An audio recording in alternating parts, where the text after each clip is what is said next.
La dernière chose à savoir, c'est que bien qu'il ait l'air négatif, le stress n'est pas un ennemi à combattre, mais plutôt un allié à apprivoiser. Il nous envoie un message précieux sur notre environnement. Il est là, au départ, de manière bienveillante pour nous sauver la vie face au danger. On peut le représenter par rapport à la performance en courbe en U inversée.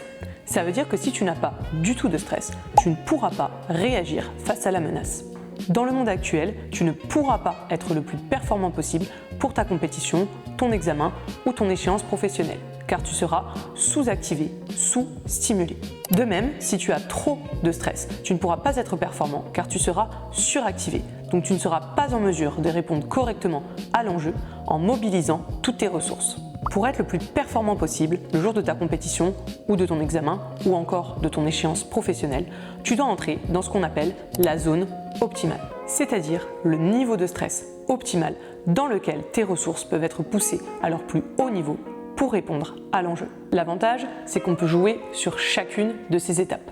Tout d'abord, on peut travailler sur notre perception de l'enjeu auquel on fait face, mais aussi sur la perception de nos ressources pour faire face. Ensuite, nous pourrons développer notre gestion émotionnelle.